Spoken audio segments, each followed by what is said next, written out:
started.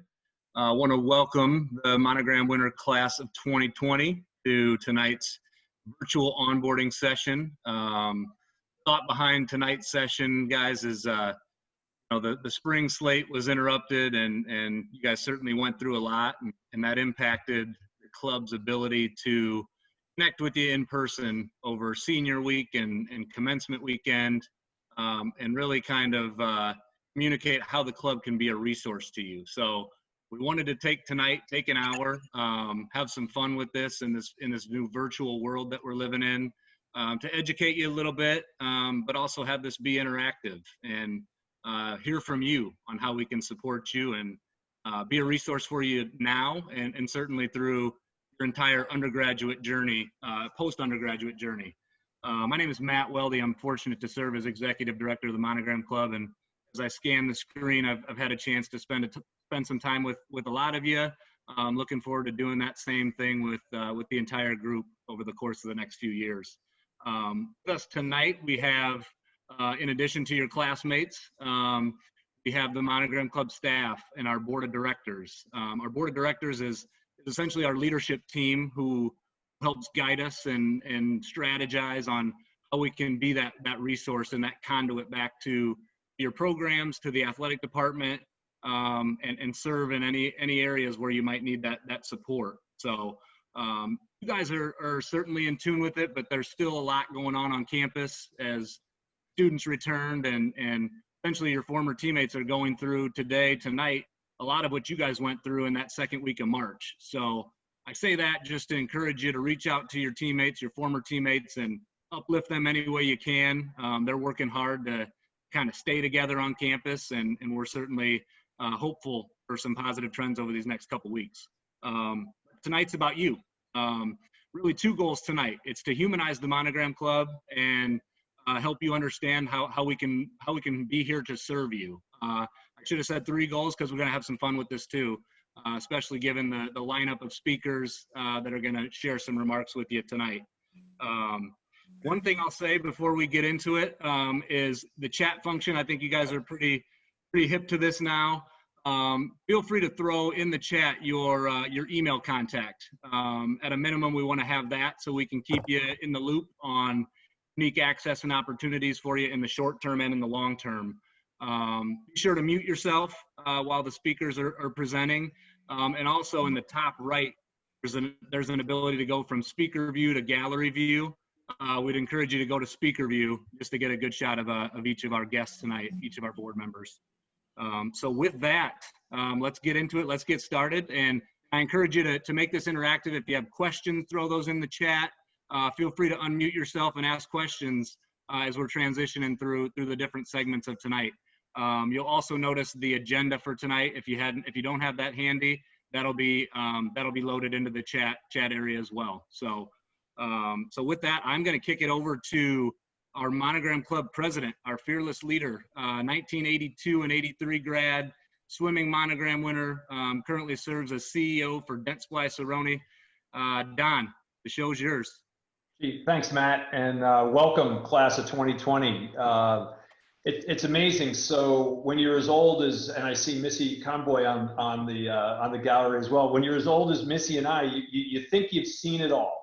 You think you've seen it all. Then 2020 comes, and whether it was the pandemic, the racial injustice that's going on in the country, that's something we all got to stand up and be affirmative and thoughtful about.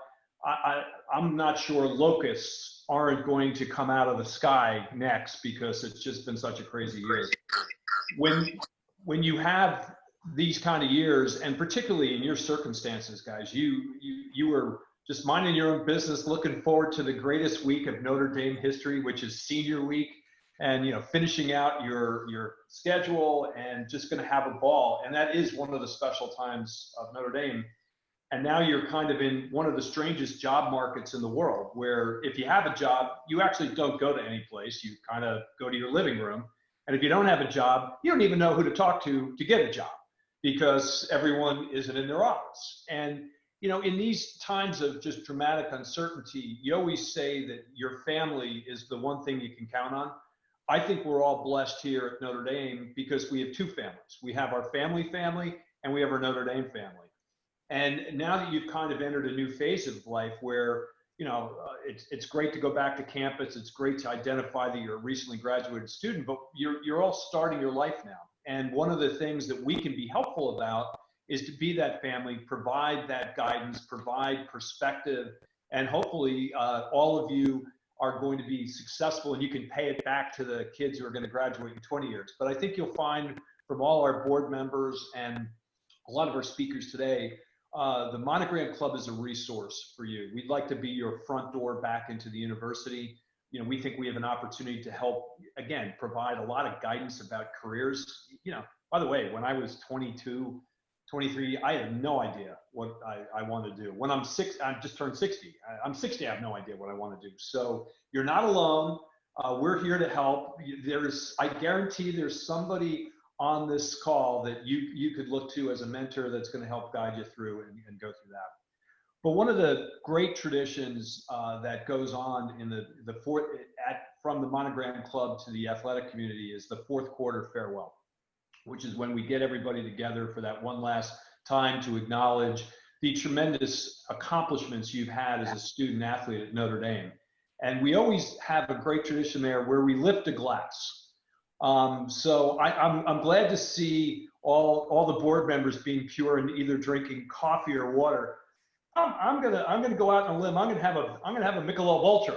And here, just so we can all hear this, I would like to, on behalf of the Notre Dame Monogram Club board, as well as the entire staff and the athletic departments on here, I would like to offer a heartfelt toast to the class of 2020. You guys accomplished so much, but if nothing else, you will go down in probably all of Notre Dame history as the class that demonstrated the most perseverance in putting up with just a crazy set of circumstances. And believe me, you don't want to hear it, but that kind of challenge is going to make you so much stronger. So again, on behalf, I raise a glass to the class of 2020 and wish you all the success. Hear, hear. Hear, hear. Hear, hear.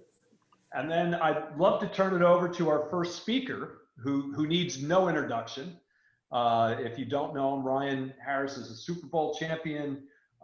He played at Notre Dame. He is now a broadcaster. And more impressive to me, he's a best-selling author.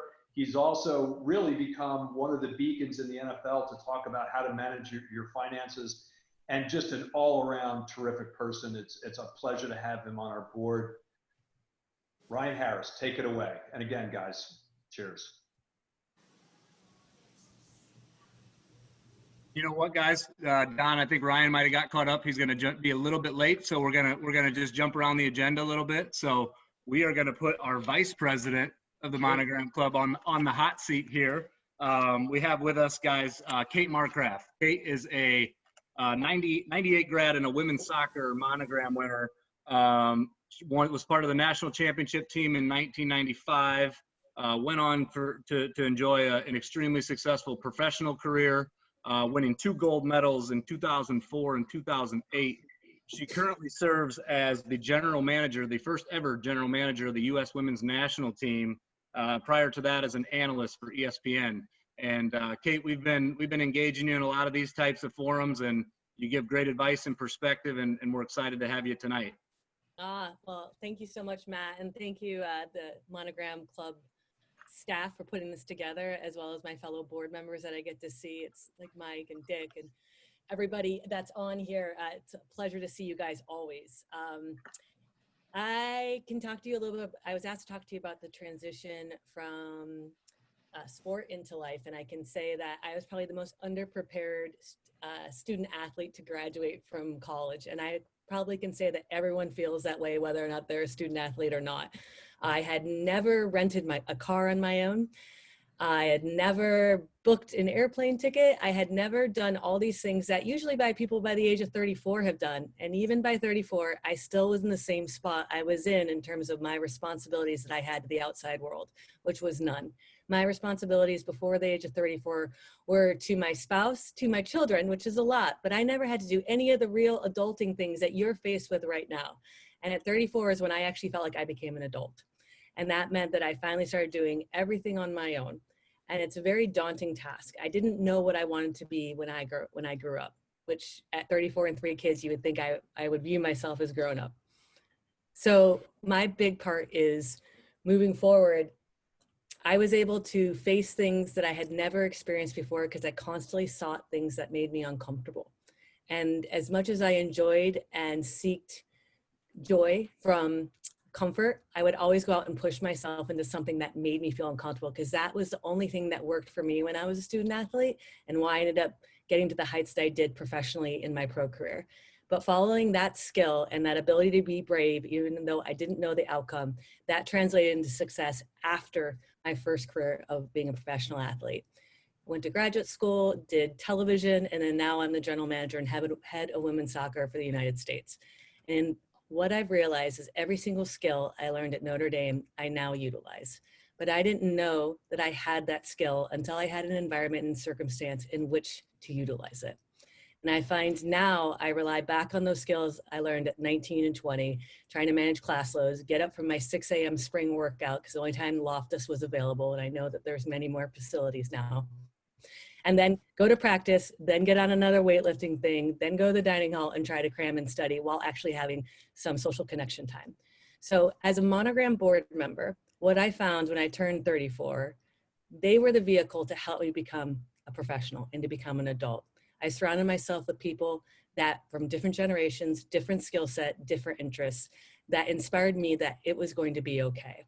And that vehicle and that safety net on that balance beam that we're all walking on was so strong that I was able to rely on them to push myself forward and to be inspired every time I came across them.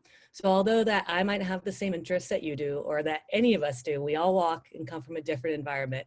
Being at Notre Dame, but more importantly, this family and this alumni group is someone and something that is the most valuable aspect of a Notre Dame education. So although 2020 did not end and is still not anywhere where we want it to be, and is going down as one of the most unbelievable years, personally and professionally, for all of us, know that we'll get through it stronger, and you will look back and realize you have exhibited all those transferable skills that you did as student athletes.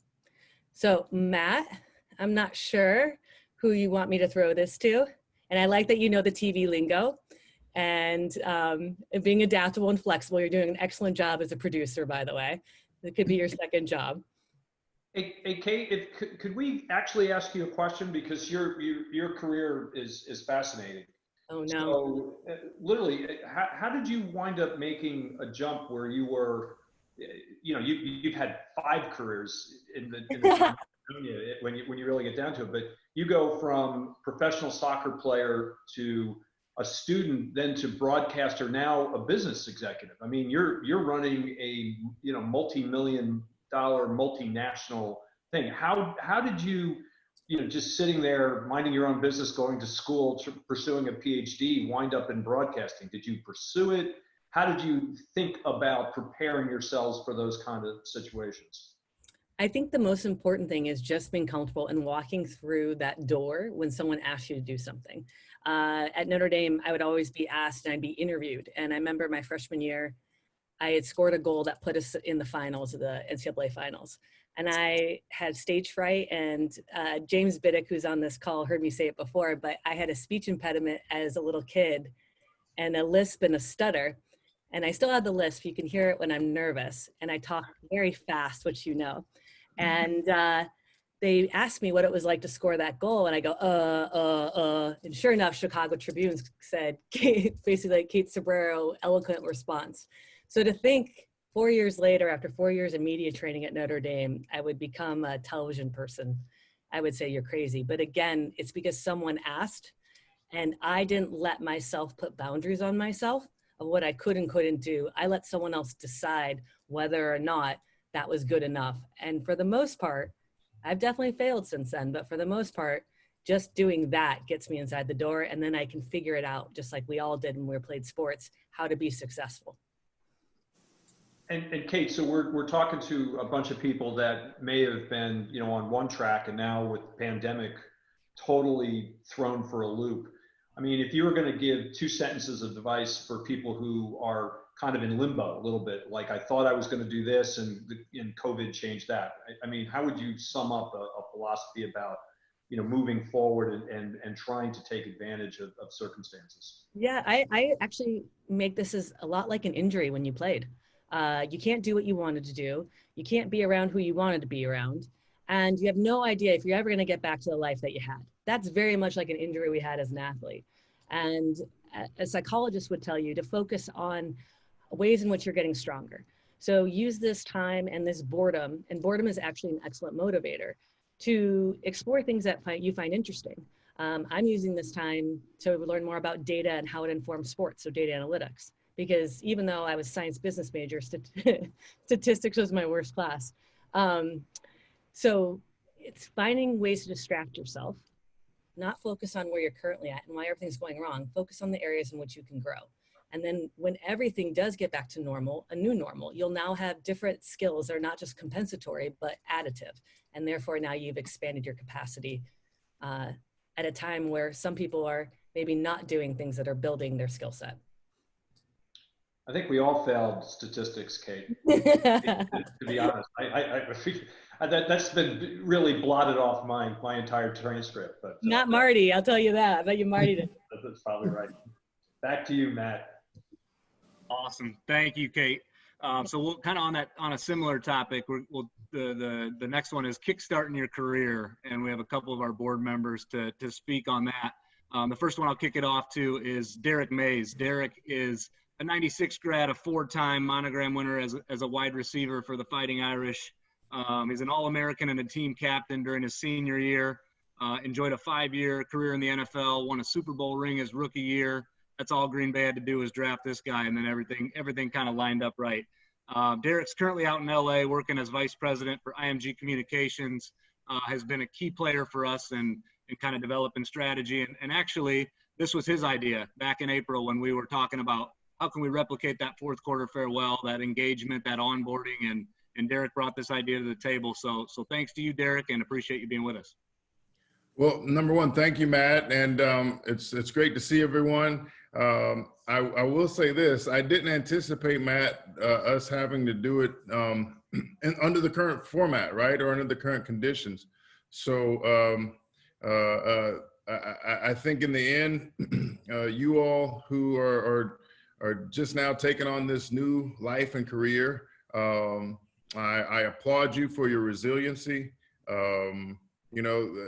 You will be the generation that carries all of us through. Very impactful time, and I think through that adversity will come a lot of positivity. And in many ways, that's just what kickstarting your career is all about, right? Stepping into the unknown.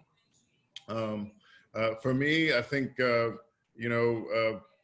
my football career was on track to take place, but I was always sort of preparing for that next step, that exit strategy, if you will, so that I wouldn't be so far behind the starting blocks of kickstarting my career. So I'm sure you've heard a lot of that in preparation for exiting the university and going into your career path through your counselors, down through the years. But in the end, it's up to you, right? And I heard Kate say something I think is really important. A lot of it starts with passion, right?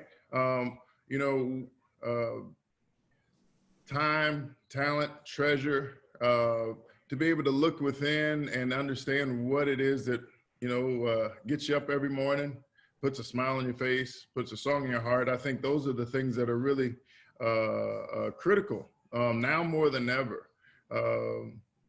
There are a lot of people who spent 10, 15, maybe even 20 years going to work, and they no longer have that job, and that job may not even ever come back again.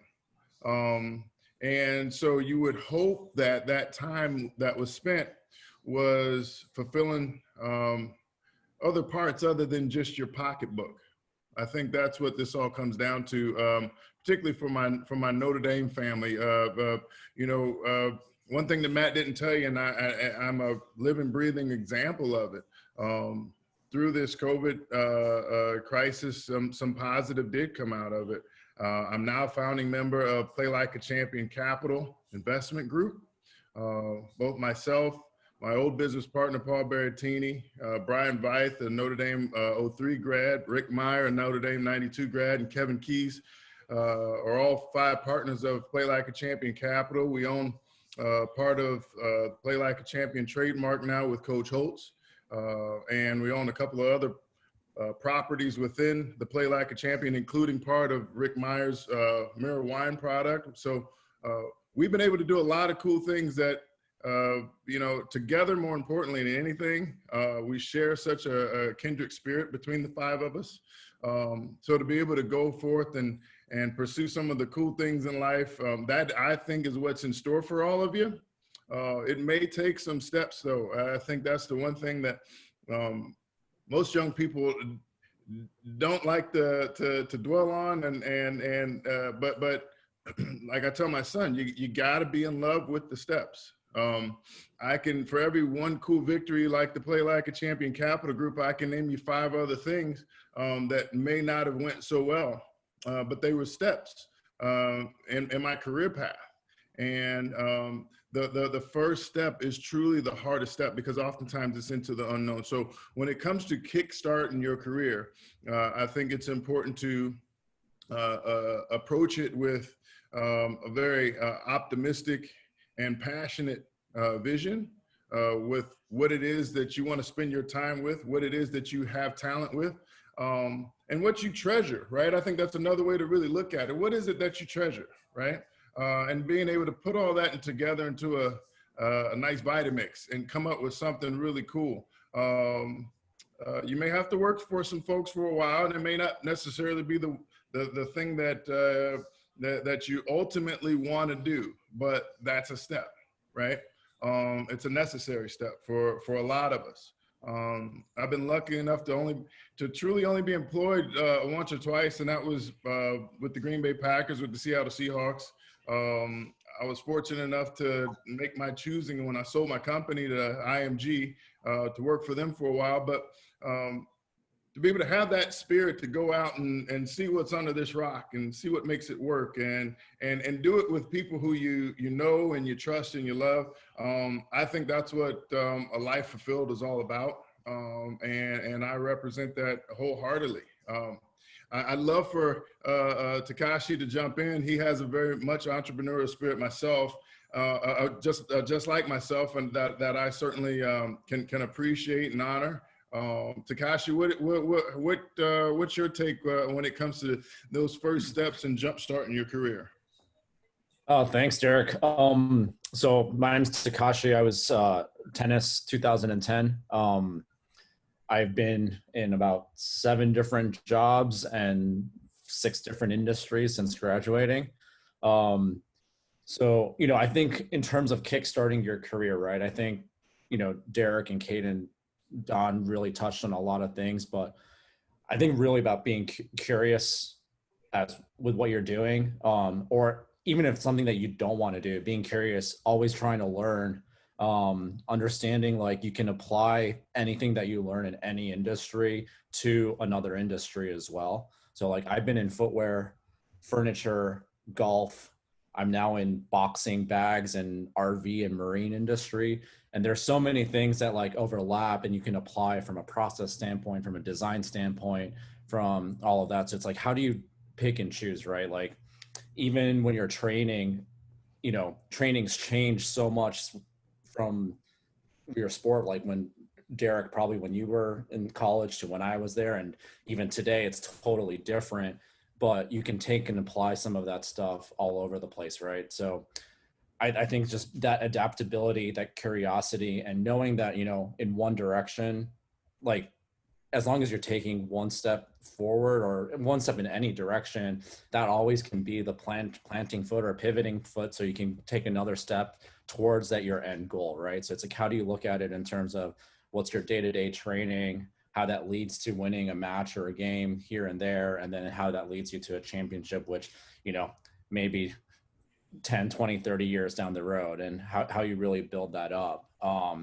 I think in terms of kickstarting right now, right, I've been a beneficiary of kind of the current climate in terms of job as well, where, there are definitely people that are struggling. I'm blessed to be super busy. And I think that's one of the things where, there are opportunities when things like this happen in the world. I think when Matt asked me to talk about some of this stuff, when I was coming out of school, it was probably the last time at a national level, there was it was a harder situation to find a job in, 09, 2010, 2011. So how do we take advantage of that? And 2 points that I wanted to leave everyone here with is, this Notre Dame family that Don talked about,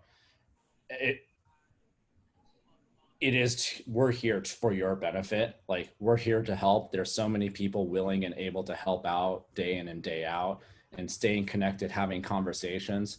My job right now is actually, the company's based in Mishawaka, but I stayed in touch with Amber Latner, now Amber Selking, who, works with the football team on the mental performance side. We've been friends since freshman year, so like 06. And, she was like, hey, we try to hire great people and you should come talk to them. And, 6 months later, I'm working with Amber and kind of her team, and in a great company that's, in the backyard of Notre Dame, and being able to do that from Chicago is great. And then I think, specifically talking about kickstarting your career now, I think this is a real opportunity for those that don't have jobs or are looking for jobs right now, because all of a sudden your options geographically, like, that may just totally get blown away, right? Like, you can now work almost anywhere because you can be remote in a lot of places, and then you can learn from so many places and gather some of those skills that, if you're trying to continue to learn, day in and day out. Like, I'm starting to learn some coding myself in my free time, learning some different design softwares. My fiance's at Notre Dame doing her executive MBA, so I'm reading some of her books and learning some of her class material as well. And I think it's always how do you better yourself the same way you did in sports. Hey, Takashi, just one question for you, just because I think most Notre Dame people are type A lunatics that, oh my God, I have to know exactly what I want to do when I graduate this school. And gee, I better go get the perfect job in investment banking, or I need to go to med school or something like that. You're enormously happy and creative, and you've had 7 different jobs in 7 different industries. Doesn't that just scare you? Doesn't that violate your Notre Dame DNA? Aren't we all supposed to graduate perfectly and go to the perfect job and then, do that for 35 years? But what happened? I mean, how did that work for you? I was supposed to go pro and like win Wimbledon and all that, right? But I don't know. I think when I was looking for a job right out of college, I really looked at 3 cities, right? New York, Chicago, and LA. And my approach there was, hey, I can get a job and move to New York. I can live in the same apartment. And if I don't like the job, I can change and stay in the same apartment. Whereas in California, you could be looking at a 2-hour swing in your commute. So that was my decision process looking into what that job was. Part of the reason why I did pick design was there's similar skill sets you can apply to different industries. And it was one of the things that I think being able to have the flexibility and looking at it as, if you come into another industry totally new, like I went into the golf industry and I ran a putter company as their COO for 2 years. And I didn't even know you could have 14 clubs in your bag. Right. And I started playing golf righty, and then I switched to lefty because the 2-handed backhand felt more comfortable. So I think having that fresh perspective in a new industry, I think, is a valuable asset, because you can look in and look at what the status quo is and be like, hey, what if you tried something else? And it could be transformational for that industry or for that company that you're in. Takashi, one thing that I thought was very relevant was just the time in which you graduated and kind of coming off that recession right after, 2009, you're a 2010 grad. So just think there's a lot of parallels to kind of what this group might be navigating. So thanks for sharing those remarks. And I just encourage, and we'll certainly share contact at the end of this, but use Takashi, use our board members as resources as you're navigating the path.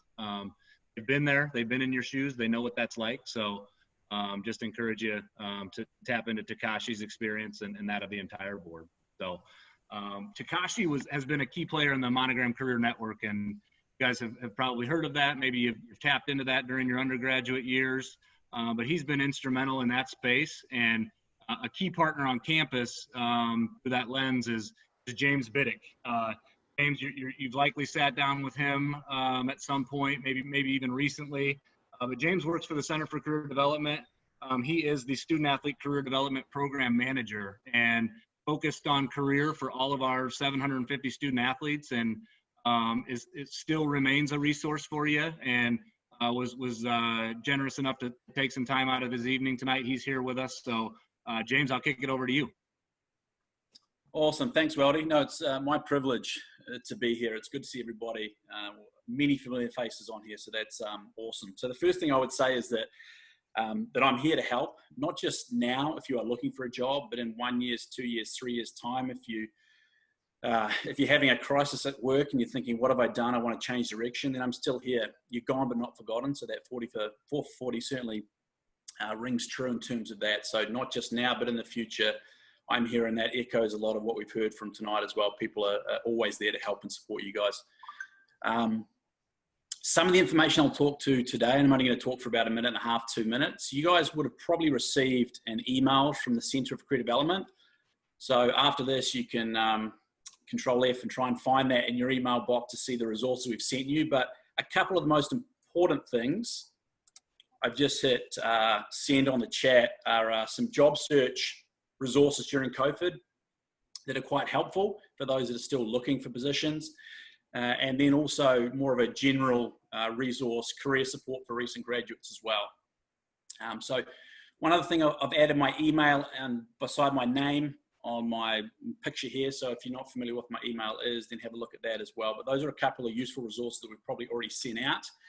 For those that are still seeking jobs, it's really important to know that the Career Centre is still here to help you. So not just me, but the entire Career Centre, from one-on-one appointments to job search, to applications, to mock interviews, to resumes, to LinkedIn, to all of that stuff. We're still here to support and help you in terms of that. So there's that human piece, but there's also the online resources that we have as well. So Handshake, you have access to that.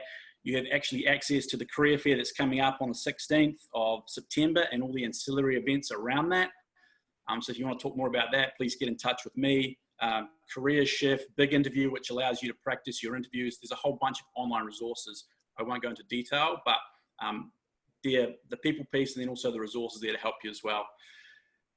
And then probably the final thing I'd say today is I'd challenge you guys. I know we've heard a lot tonight about you guys starting your journey and probably feeling at the bottom of the ladder, but you guys have a bunch of wisdom and expertise to give back to the current student athlete population. You're in their shoes, or you've been in their shoes in the last 3 or 4 years. So Irish Compass, I'd encourage you to sign up to that. It's a really easy way to create a profile and for current students to look towards alumni to try and help them on their path as well. So I'd encourage you to sign up for that for your own networking purposes, but also to give back, just like everybody's talked about in this session. So I really appreciate your time, and thanks for being here. If you need me, email me. More than happy to help out now and in the future. Thanks a lot, James, and thanks for the Irish Compass plug too. You guys, the 2020 audience here might have seen some communications from the Monogram Club, but we've been promoting that platform as a great resource for you. There's a Monogram Career Network affinity space in there where you can request to join, get in that space, and you know that that's current and former student athletes who share that commonality and are here to help. And I see Sean just plug that into the chat. So check that out if you haven't already. We'll move down to we'll actually move back in the agenda here. We're gonna hear from Ryan Harris. Ryan's a 2007 grad, a football Monogram winner as well. Ryan's enjoyed a 10-year career in the NFL, Super Bowl 50 champion with the Denver Broncos. Ryan is currently working for Altitude Sports and Radio TV in Denver. And he also serves as an analyst for the Notre Dame football radio team. Just an awesome guy. I learned that you give Ryan Harris the microphone and you step out of the way. So Ryan, it's all you. What's up, everybody? Thank you, Matt, and good to see all of you, especially the Monogram clubs. Good to see all of you, Reg and Kate and everybody. And Don, man, you're looking skinny, man. You must be on that golf course, all that money you got. And it's so awesome to see you current students. First, let me congratulate you. Way to show up. At the Pittsburgh Steelers, every morning they say the first rule in getting better is showing up. You did that. Right? And they also say the second rule is listening is a skill. And I just want to tell you one thing that made the difference in my career, the career of every Monogram winner, both on the field and off, and that is choosing your mindset. You're in uncertain times right now, and it doesn't matter who you are or where you are from. We all share similar experiences. Experience pain, loss, gain, success, and how you handle all of those things will be the difference in you winning and losing in life. It was my 7th day of practice my freshman year at Notre Dame, of which the first night I called my mom and said, hey, I want to come home. I don't like these guys. She said, hey, you're staying for a year, and hung up the phone on me, right? But my 7th day at football practice, I was getting my ass kicked. I literally got knocked out of my cleat. And at that point, I had a decision to make. And so I went to my dorm room that night and I said, you know what? I am a great football player. I am here because I can play, and I will show everybody how great I am.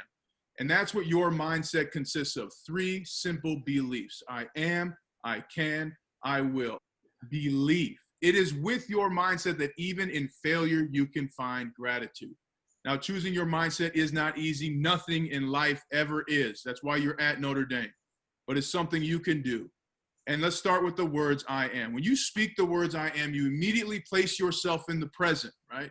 I am happy. I am angry. I am pissed off at my coach, right? All of these things place you in the present. But one of the things it also does is it helps you build resolve.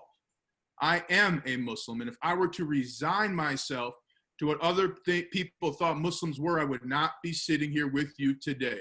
I am Black. And if I allowed other people to make me the threat that's in their minds, I would not be sitting here with you today. So use the words I am when you're lost, when you're upset, when you're in the moment. Hey, I am prepared for this moment. And the best part is you don't even have to believe in yourself. We all know about Muhammad Ali, one of the greatest champions of all time. And my favorite quote of his is, I am the greatest. I called myself that before I knew I was. So even if you don't believe it, if you're going into a meeting, going onto the field, going into practice, going into a game, dealing with COVID, be honest with yourself. Give yourself some time and speak those words to find your presence and find your resolve. But I also know as a champion, it doesn't stop just there. Because at different times in my career, I've had to say, I am not listening. I am not trying hard enough. I am being arrogant. And this is where we go to the second piece of choosing your mindset with the words I can. It is with the words I can that even in your greatest failure, you can find the opportunities in front of you instead of the past behind you. Even in the NFL, Reggie knows this as well. And you call offenses, Derrick as well. I see you on here, my man. There's 3 different ways offenses change plays in the NFL. One of them is kill, kill, kill, which let's not even get into that, right? And another one is alert, alert. I asked my son, he's 6, I said, hey, what does alert mean? He goes, emergency, Dad, emergency. But the best offenses, the one that I won with Peyton Manning, the one that I played with Ben Roethlisberger, the best offenses use the word can. Hey, rocket, can, laser. You'll be in your stance thinking, oh, man, we can bust their ass. Here we go. And it's also with the words I can that I saved my career. Because in my 4th year in the NFL, I was arrogant and unwilling. I had a coach who wanted me to try new things and do different things. And instead of listening and instead of applying what's worked for me in the past while taking what works that they're coaching me with, I was arrogant and unwilling, and I got fired. How am I going to tell my wife in our first year of marriage that I lost my job in the NFL because I was arrogant and unwilling? How do I tell my friends who are coming to a game expecting tickets that I'm not even a Denver Bronco anymore? I even thought I couldn't go to the grocery store, right? All of these thoughts went around in my head as I had tears coming from my eyes and my hands were shaking in disbelief. But in that moment, I had a choice to make. I could choose to wallow in my self-pity, my arrogance, and my unwillingness, or I could choose this would be the beginning of a new me. And in choosing to go forward, I spoke the words, I can. I can make sure I never lose my job again because of my arrogance and unwilling. I can ask questions. I can put in extra time. I can eliminate distractions. Right? This applies for a job, right? I am interested in doing aerospace engineering. I can find somebody through the Notre Dame network, Irish Compass. I can send an email. We all know something you guys will find out. Everybody's dying to hire a former Notre Dame athlete. Getting a job is not going to be the difference. Finding a career you love will be. And you can do that. You can add skills. And even in that night, I said, I can stop at Panda Express to eat my feelings on the way home. That orange chicken, there's something magical in that, all right? I'm telling y'all, right? And I'm so happy I spoke those words, I can, so I could build myself up, because the very next morning I got a call by a man named Gary Kubiak, who's down at the Houston Texans. He said, hey, Ron, I think you can help us win. Why don't you come on down to Houston? I can do that, coach. And so I played 2 years in Houston. And then I went to the Kansas City Chiefs and played another full season, played in 16, started 16 games. At this point, almost 100 starts in the NFL. And after that season, the Kansas City Chiefs said, Ryan, we don't think you have any football left. I chose, they were wrong. And when you choose your mindset, people will be wrong about you all the time. So I said, I can practice and prepare to win a championship. I can help a team win, and I will be a champion. And sure enough, I got a call again from this man named Gary Kubiak, but this time he was with the Broncos, that same team who just 3 years earlier had fired me. He said, hey, Ryan, I need you. I need you to come help us win a championship, and I need you to show these young cats how to work. I can do that, coach. I can is in so many aspects of your life. You will find time and time again that your good is not good enough. Be the difference by choosing and looking at what you can do instead of what happened to you. But you almost must take one final step, and that's with the words, I will. It's not good enough to know who you are with your identity and have your willingness with I am and I can. You must actually do the work. That's what got you here. And you do that by speaking the words, I will. When you speak the words, I will, you celebrate a commitment to yourself and your dreams and your future. I used I am, I can, I will the night before the Super Bowl. I am terrified that my greatest achievement will be my greatest failure. I am also ready. I am prepared. I can go out and play football tomorrow. I can have the time of my life. I will be a champion. I even had to use it before the first play. I am distracted. We had Lady Gaga singing the national anthem in a red sequence dress. We had planes flying over. I mean, you are in the Super Bowl. It is unbelievable. Here you are.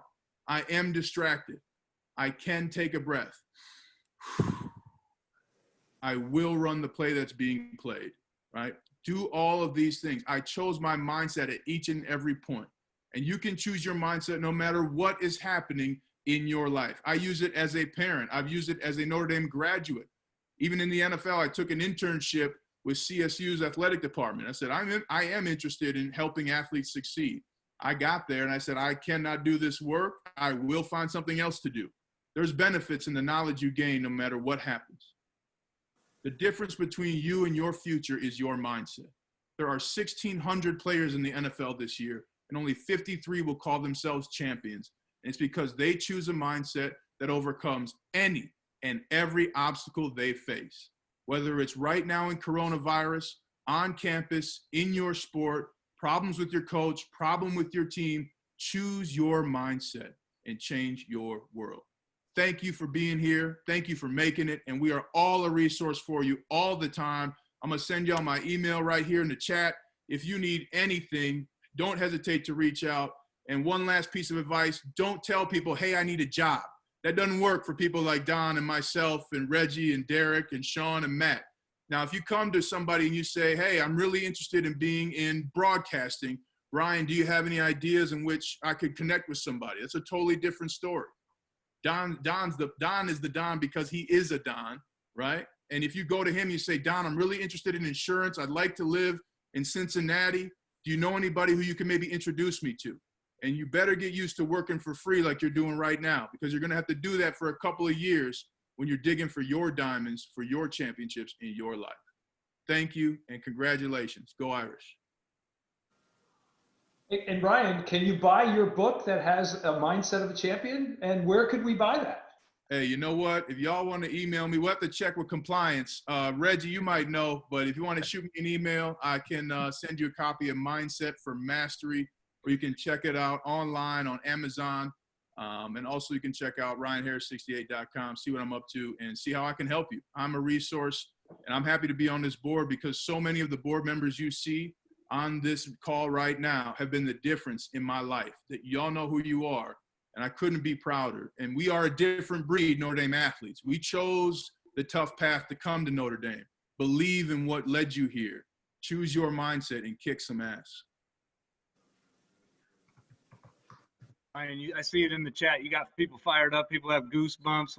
We appreciate you. We're lucky to have you. So thank you for that. You called them out a couple times in your remarks there, but I'm going to kick it to Reggie Brooks, a key member of our team. Reggie is an assistant athletics director, focused on alumni engagement. Like I said, a key player for the Monogram Club. Nobody that membership loves and appreciates more than him. It's because he's Notre Dame through and through. But Reggie, over to you. Well, again, I'll echo what everyone else has said about the importance of, the Notre Dame family in my life. And, I graduated in '93. Teammates with Mr. Derrick Mayes. He was a freshman my senior year, and I will say this, he was one of the key guys in helping us beat Penn State that senior year with a tremendous grab on fourth down. We'll never forget that. And my connection with Ryan, this young man, I remember when he was a freshman, he was talking about, man, I don't know how he thought he was getting his butt kicked because he started as a freshman. As an offensive lineman, you don't see that very often. And that goes back to a lot of what's important, the values of what you have and the lessons that you've learned and the people that you meet. Notre Dame is, we talk about the Notre Dame mystique and the Notre Dame spirit, the Notre Dame family. It's not a building. It's not a structure. It's right here in front of you. It's the people.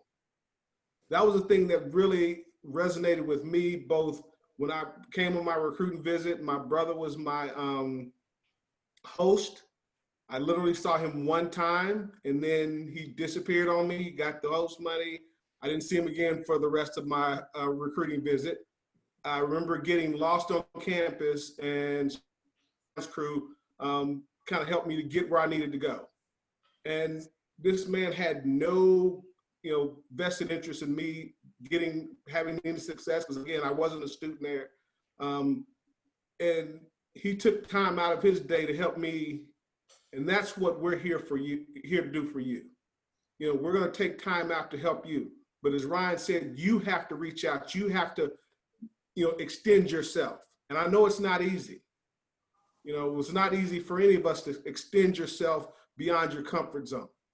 But that's what you did for 4 years. You got outside of your comfort zone. You allowed yourself to be challenged, and you challenged yourself.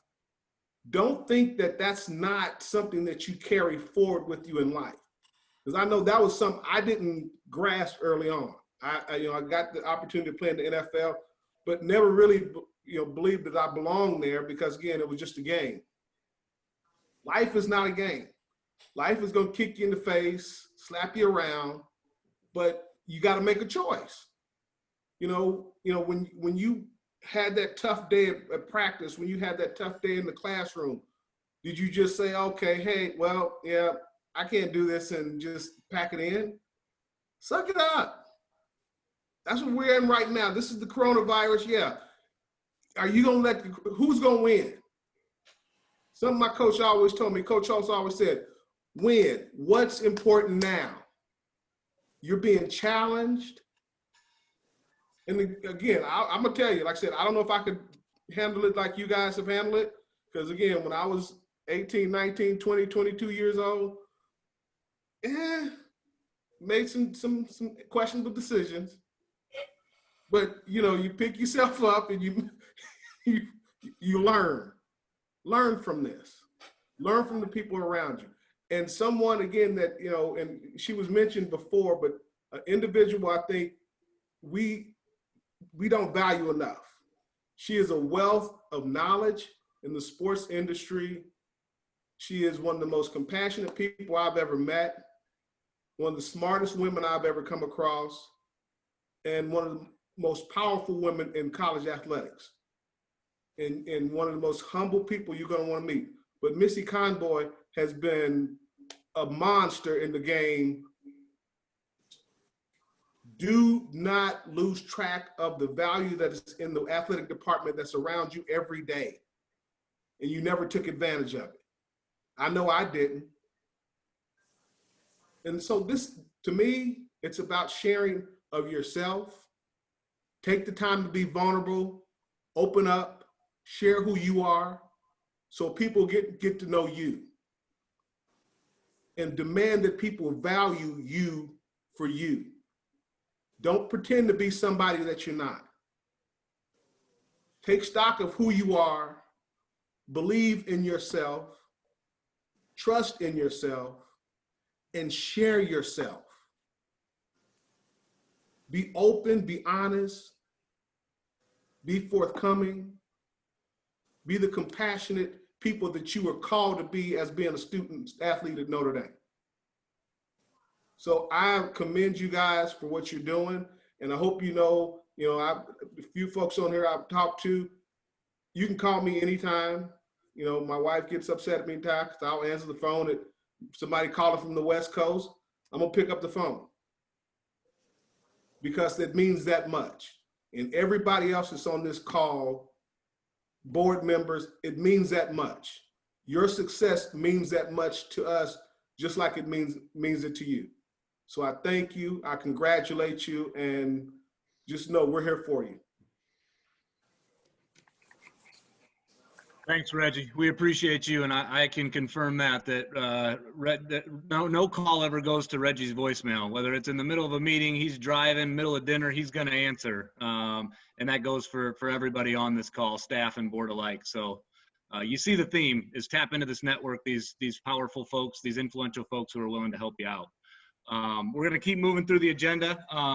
Excited for our next guest. I feel like she's a member of the athletics department as much time as we ask of her, and committees that she sits on. And she's no one more connected than Jess Christian. Jess is a 2014 grad, track and field Monogram winner. During her time at Notre Dame, she served as president of the Student Athlete Advisory Council. And actually it was her idea, her initiative that brought the Monogram stoles to the graduating seniors. So her and a teammate, Logan Renwick, took that idea and ran with it. And now the generations of Monogram winners behind her are donning those on commencement weekend. A native of DC, she went on to earn her master's at Georgetown in August of 2016. She is currently the founder and CEO of HypeSole, a specialty sports footwear startup. Jess, over to you.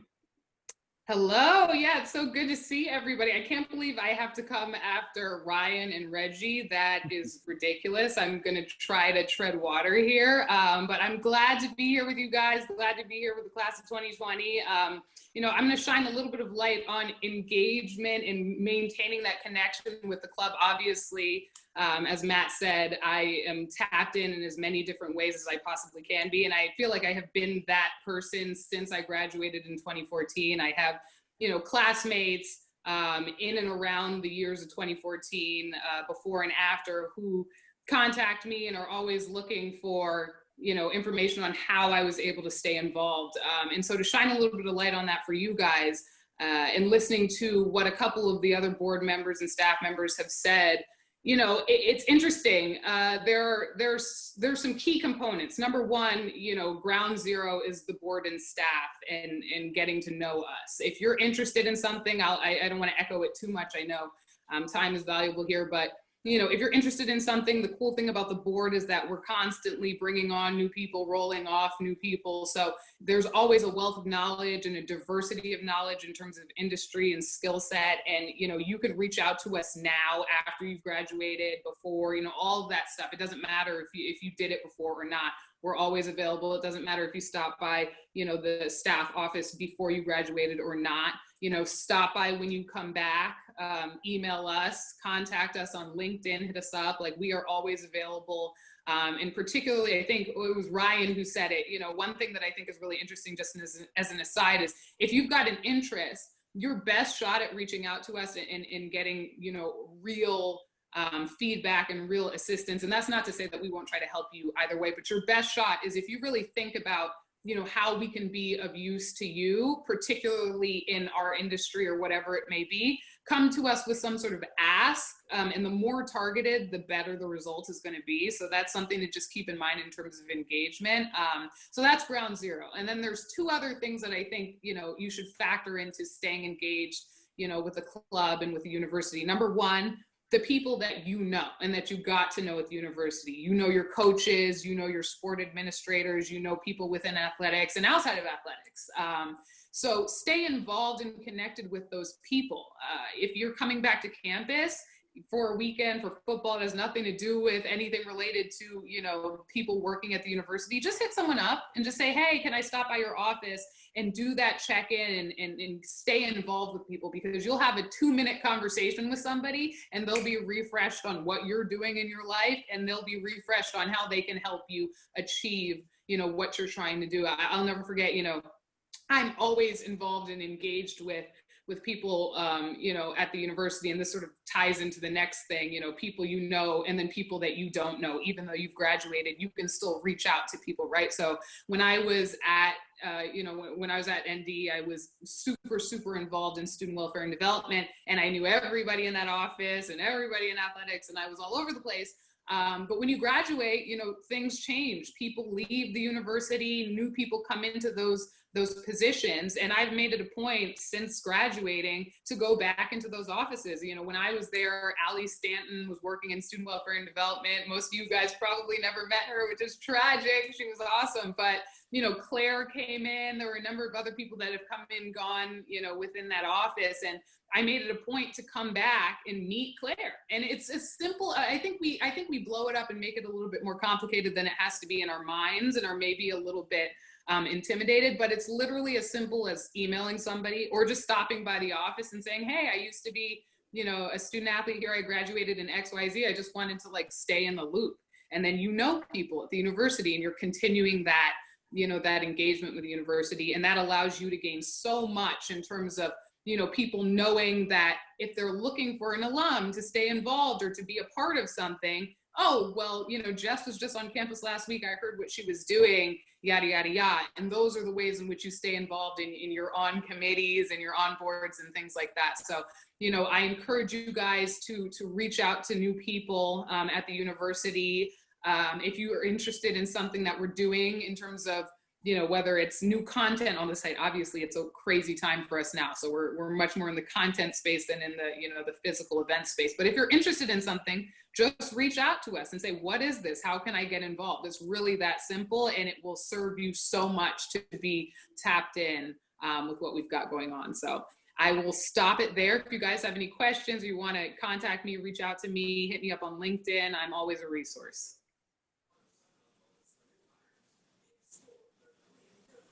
Awesome. Thank you, Jess. And like I said, we ask a lot of Jess's time, and the answer is always yes. If it's anything Notre Dame or Monogram Club, she's all in, and we appreciate her for that. So as always, and just like everybody else, stay in touch with her.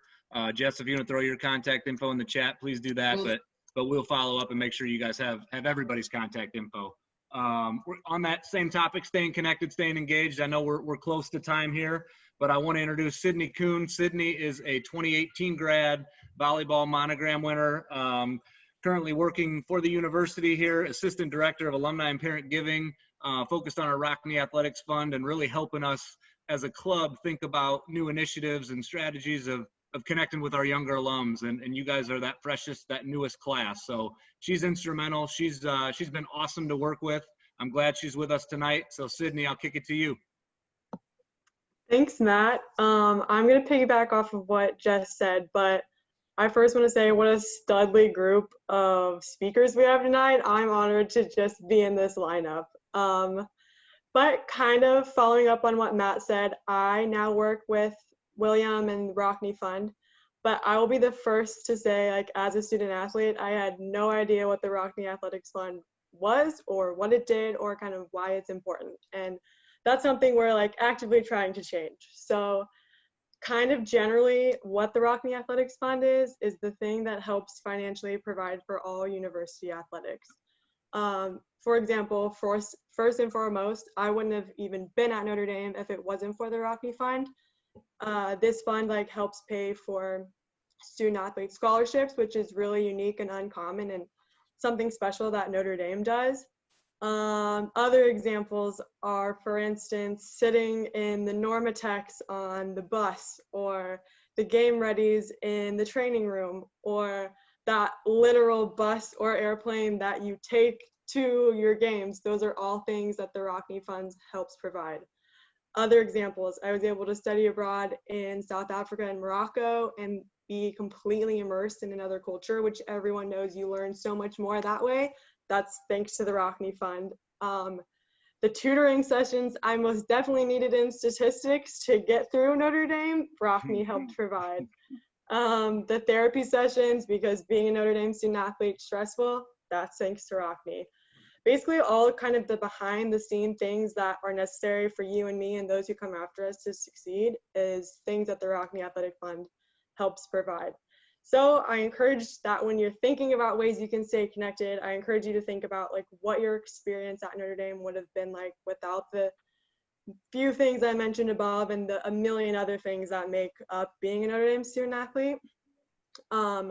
You can stay connected and make sure that the teammates that come after you have as good of an experience, if not better, because of your generosity. So you can donate back to your specific program and make sure those who come next like have all the things that you ever wished for and hoped for. And I would be remiss if I didn't mention that making gifts to the Rockne Fund do count as part of your annual Monogram contributions. But kind of just ended up in the end, I know that like sitting around pregame meals with nervous jitters, which Rockne helps provide you pregame meals, or sitting in the ice bath with my best friends freezing to death are some of my most cherished memories. And a lot of that is thanks to the Rockne Fund. So I think that like helping others who come after you create those same memories and helping them win championships is a worthy cause in my book, and I hope that it is in yours too. So I hope that when you think of ways to stay connected, you still think of the Rockne Fund. Or if your idea of staying connected is chatting, emailing, Zooming, feel free to hesitate and reach out to me. I'm happy to help, happy to chat in any way that I can. That's really all I have. So back to you, Matt. Thanks, Sid, and thanks for all your hard work and again, helping us think through unique access and opportunities, especially for our younger alums. As I mentioned, you're not far away from that population. So you're a key player in this, and we appreciate you. We are through the agenda, guys. We're a little bit over, but again, thanks for being with us tonight. As I scan the screen, I do want to give a few shout outs. Reggie, you were spot on, and any volleyball Monogram winners on the call, this will be no surprise. But Missy Conboy, such an exceptional person, leader, navigating us Notre Dame athletics through these trying times. You're not going to find a better person, and we appreciate her that she's a part of our team. She's just another one of those resources who are, if you haven't connected, you certainly should, and we'll make sure you have that in follow up to tonight. A few of our board members who did not have speaking roles tonight, but who are key to the operation, Terry Vitale, Mike Franz, Marty Allen. We appreciate you guys. The club, it started in 1916. We celebrated our 100-year anniversary a couple years ago. Not too long ago, those individuals helped kind of shape some of the programs that have gotten off the ground as of late. So we appreciate you guys. Keep an eye out, guys. Follow us on social media. A lot of our air extended initiatives. I'll give a shout out to Brian Powell, Director of Athletics Advancement, who helps us with that strategy as well. But from podcasts to young alumni recognitions, just check those things out if you haven't started to digest those. But a lot of those will hopefully resonate with you and your teammates, and be ambassadors for the club. Help spread the word of tonight. We're going to use this recording to do that as well. But but I'm fortunate to be in the role that I am and work on the team, the best teammates in the land, as I always say, for the best university in the world. So for closing remarks, I'm going to kick it back to Don Casey. Don. Okay, thanks, Matt. You know, I opened by saying, you know, you had two things to count on in a crisis, and those are your family, and Notre Dame is a family. I got to tell you, I don't even know how I got into this family. I mean, you know, literally, we've got Marty Allen, an advisor to a president. We've got pro athletes. We've got people running the soccer programs nationally. We've got James Biddick, the best career advisor in the country. I completely agree with you, Sid. I don't know how I got in this family, but treat it as your family. And, you know, I'm watching the chat as it goes along, and everyone's, you know, Derrick, I love that you're already communicating back and forth with people. You know, I saw my friend Abby Dolan there, who we'd started a dialogue about 6-8 months ago. And you know, just I'm so proud of being part of this family, folks, and welcoming you to this family. And look, if we can help, great. By the way, we hope you can help others. You know, it's really interesting. I mean, you know, we hope, you know, Kristen, that you're going to pay it forward someday, you know, where you're going to have a job where you can go help people out. I mean, I joke my 3 daughters, who are all Notre Dame grads, are like an employment agency for people. So, you know, so we'll close it out and again say, hey, folks, congratulations on the graduation.